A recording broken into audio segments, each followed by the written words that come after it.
여러분, 상상 한번 해보세요. 신용카드를 한도까지 꽉꽉 채워서 썼는데 갚을 돈이 없으니까 스스로에게 돈을 빌려서 그 빚을 갚는 겁니다. 카드 돌려막기 수준이 아니라 이건 거의 금융연금술이죠. 우리 같은 평범한 사람이 일했다간 몇 달 안에 파산 신청하고 신용불량자 딱지 붙는 거 순식간입니다. 그런데 말입니다. 세계 최강대국 미국 정부가 바로 이 방식으로 국가를 운영하고 있다는 사실 알고 계셨나요? 미국은 채권을 발행해서 돈을 빌린 다음 그 채권을 자기네 중앙은행, 즉 연방준비제도를 통해 다시 사들입니다. 서류상으로는 있지도 않은 돈으로 셀프 결제를 하는 것처럼 보이죠. 이게 바로 전 세계를 움직이는 가장 거대한 금융 트릭이자 현대 글로벌 경제의 근간입니다. 오늘 우리가 던져야 할 질문은 이 트릭이 얼마나 교묘한가가 아니라 이 환상이 깨지기 전까지 과연 얼마나 버틸 수 있는가입니다. 이 거대한 판을 제대로 이해하시려면 경제적 지혜의 축복을 받는 첫걸음, 저희 채널 구독과 좋아요부터 누르고 시작하시죠. 여러분의 클릭 한 번이 부의 비밀을 파헤치는 여정의 시작을 알리는 서약이 될 겁니다. 자, 그럼 기본부터 봅시다. 국채, 즉 정부 채권의 본질은 간단히 말해 차용증입니다. 미국 재무부가 채권을 발행한다는 건 구매자에게 이렇게 말하는 것과 같아요. 지금 나한테 돈 좀 빌려줘. 나중에 이자 쳐서 갚을게. 미국 국채는 미국의 완전한 신의와 신용을 담보로 하기에 이론상 세상에서 가장 안전한 투자처로 여겨집니다. 그리고 지난 200년이 넘는 시간 동안 그 믿음은 너무나도 강력해서 미국이 매년 세금으로 걷는 돈보다 더 많은 돈을 쓰면서도, 즉 적자 재정을 운영하면서도 항상 그 빚을 사줄 사람이 있을 거라는 자신감을 갖게 해주었죠. 이 시스템은 미국이라는 나라가 세워질 때부터 시작됐습니다. 독립전쟁 직후 신생 미국 정부는 군인들 월급, 전쟁 물자 대금, 그리고 프랑스 같은 동맹국에게 진 빚더미에 빠져 허우적대고 있었습니다. 이때 초대 재무장관이었던 알렉산더 해밀턴은 이 빚을 갚기 위해 새로운 채권을 발행해서 우리는 빚을 갚는 나라라는 신용을 쌓는 것이 무엇보다 중요하다고 생각했습니다. 그의 전략은 정확히 먹혀들었고 미국은 약속을 지킨다는 것을 증명함으로써 투자자들이 계속해서 돈을 빌려주도록 만들었죠. 하지만 바로 그 순간부터 미국은 빚을 내고 묵은 빚을 새 빚으로 돌려막고 또 새로운 빚을 내는 순환의 고리에 갇히게 되었습니다. 채권은 그렇게 미국 금융 시스템의 생명줄이 된 겁니다. 진정한 게임의 판도가 바뀐 건 1913년 연방준비제도, 즉 패드가 탄생하면서부터입니다. 그 이전까지 미국의 은행 시스템은 금융공황과 파산이 난무하는 혼돈 그 자체였습니다. 패드는 최후의 대부자 역할을 하며 이 시스템을 안정시키기 위해 설계되었죠. 하지만 동시에 정부의 빚을 유지시켜주는 최고의 파트너가 되었습니다. 제2차 세계대전이 터지자 미국 재무부는 전쟁 자금을 마련하기 위해 천문학적인 돈이 필요했습니다. 바로 이때 패드가 등판해서 정부의 대출 비용을 낮게 유지하기 위해 필요할 때마다 국채를 사주기로 약속합니다. 사실상 미국은 자기 빚에 대한 수요를 스스로 보장할 방법을 찾아낸 겁니다. 패드가 그냥 돈을 창조해서 국채를 사면 그만이었으니까요. 그리고 운명의 1971년 이 트릭은 전 세계적인 규모로 확장됩니다. 그때까지 미국 달러는 금에 묶여 있었습니다. 이걸 근본이제라고 하죠. 이론적으로 다른 나라 정부들은 원하면 언제든지 달러를 들고 와서 금으로 바꿔달라고 요구할 수 있었습니다. 하지만 베트남 전쟁 비용과 각종 복지 정책으로 미국의 빚이 눈덩이처럼 불어나자 달러에 대한 신뢰가 흔들리기 시작했습니다. 결국 리처드 닉슨 대통령은 달러와 금의 연결고리를 끊어버리는 이른바 닉슨 쇼크를 단행합니다. 그 순간부터 달러의 가치는 실물 자산이 아닌 오직 믿음과 투자자들이 기꺼이 미국 국채를 사주려는 의지에만 의존하게 되었습니다. 시스템 전체가 순수한 종이와 믿음 위에 세워진 것이죠. 그럼 오늘날 이 시스템은 어떻게 돌아갈까요? 정부가 돈을 너무 많이 써서 적자가 나면 재무부는 국채를 발행합니다. 그러면 중국이나 일본 같은 외국 정부, 연기금, 은행 등 다양한 투자자들이 이 국채를 사들입니다. 하지만 만약 이 국채를 사려는 사람이 부족하면 어떻게 될까요? 바로 그때 최종 보스인 패드가 직접 나섭니다. 패드는 컴퓨터 키보드를 두들겨 디지털 방식으로 새로운 돈을 그냥 만들어내고 그 돈으로 국채를 사들입니다. 2008년 글로벌 금융위기 때와 코로나 팬데믹 때 바로 이런 일이 대규모로 벌어졌습니다. 패드는 수조 달러어치의 채권을 매입했고 이는 사실상 허공에서 만들어낸 돈으로 정부 지출에 자금을 댄 것이나 마찬가지입니다. 미국은 실제로 자기 자신의 빚을 스스로 사들인 겁니다. 우리 같은 일반인에게 이야기는 터무니없고 거의 음모론처럼 들릴 수 있습니다. 어떻게 한 나라가 자기 자신에게 돈을 빌릴 수 있을까요? 어떻게 무에서 돈을 창조해서 그걸 부라고 부를 수 있을까요? 하지만 이것이 바로 현대 금융 시스템의 핵심입니다. 세금을 올리지 않고도 전쟁을 치르고 여러분의 우편함에 재난지원금이 꽂히고 금융 시스템이 붕괴할 때 월스트리트에 구제금융이 투입되는 방식이죠. 이 모든 게 마법처럼 보이지만 여기에는 반드시 대가가 따릅니다. 그 대가는 워싱턴이나 월스트리트가 아니라 바로 인플레이션이라는 보이지 않는 세금을 통해 여러분이 지불하게 됩니다. 전문 용어는 잠시 치우고 이 트릭이 현실에서 어떻게 작동하는지 쉽게 풀어보죠. 미국 정부는 세금으로 걷는 것보다 쓰는 돈이 많아서 돈이 필요합니다. 그래서 미래에 이자와 함께 갚겠다는 약속, 즉 채권을 발행합니다. 이 채권들은 경매를 통해 팔려나가는데 중국, 일본 같은 외국 정부, 투자펀드, 은행, 연기금, 보험사 등이 사들입니다. 왜냐고요? 세상에서 가장 안전한 자산으로 여겨지니까요. 하지만 이들 중 가장 강력한 구매자는 따로 있습니다. 바로 미국의 중앙은행, 패드입니다. 트릭은 여기서 발생합니다.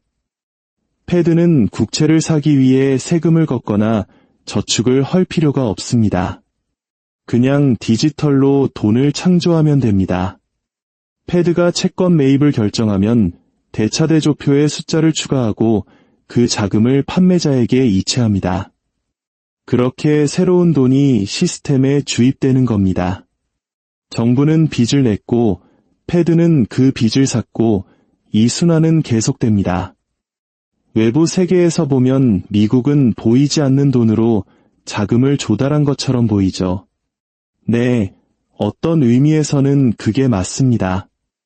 이건 이론적인 과정이 아닙니다. 지난 세기의 모든 위기 때마다 공격적으로 사용된 방법입니다.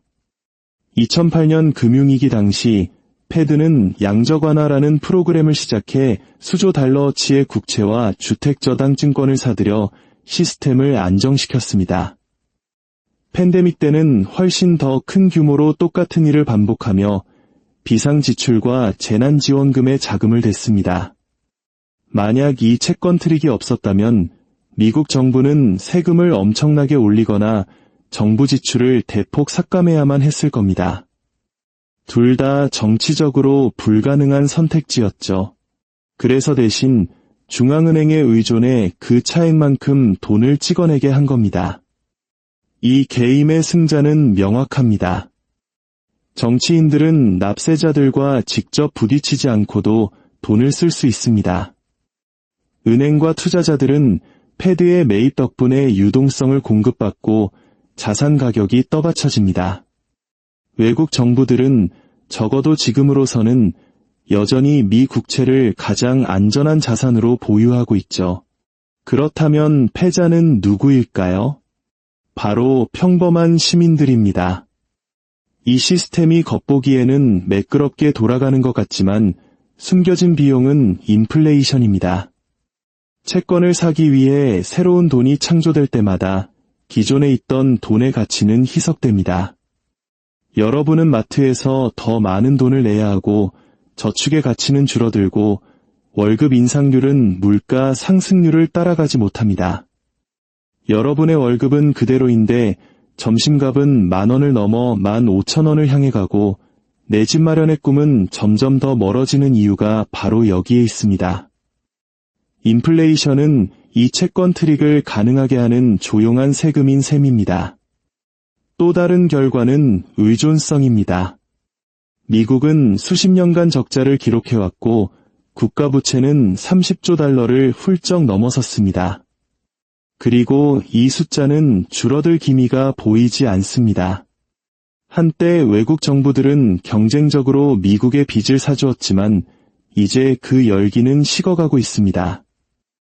미국의 최대 채권국이었던 중국과 일본은 보유량을 줄이고 있습니다.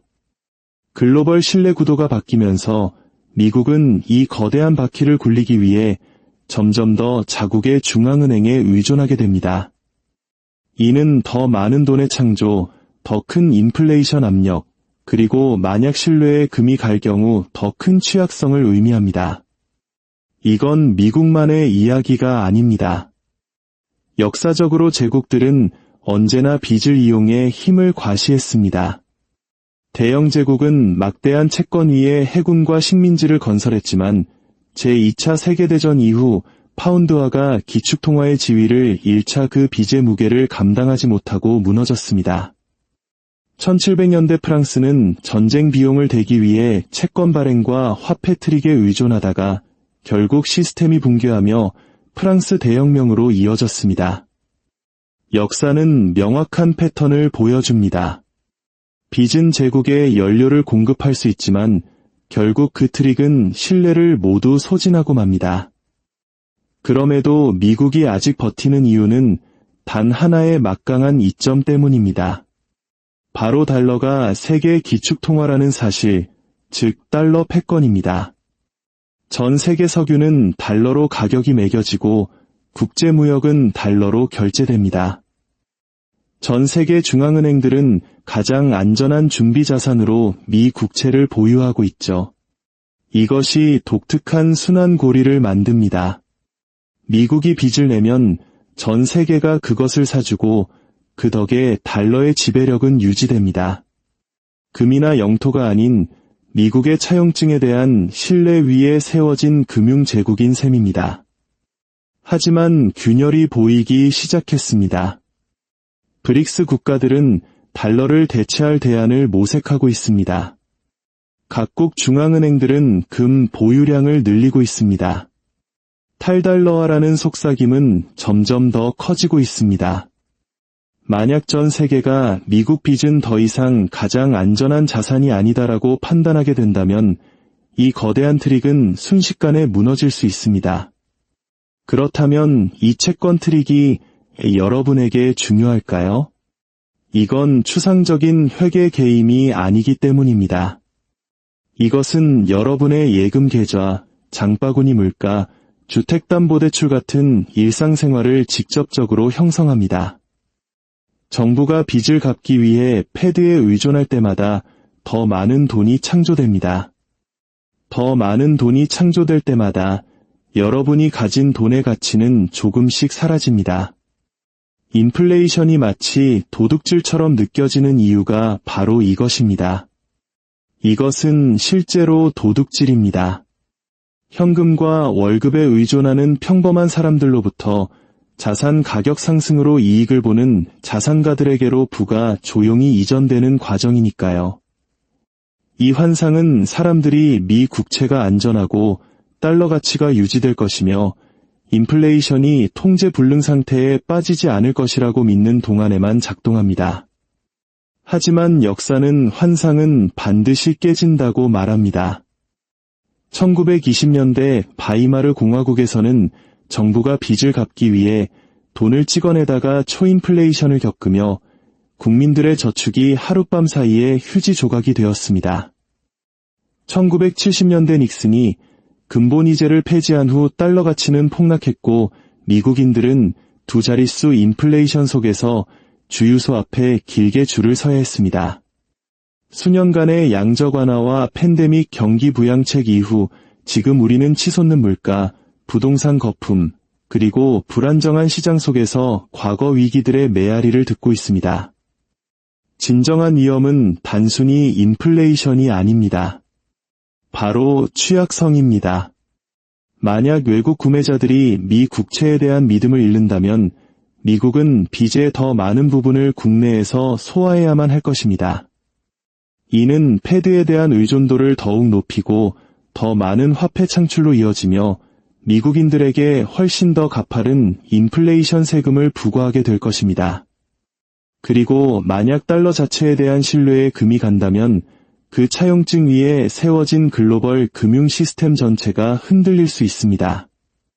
미국은 너무 과도하게 빚을 졌던 모든 제국이 맞이했던 운명, 즉 청구서가 날아오는 날을 마주하게 될 겁니다.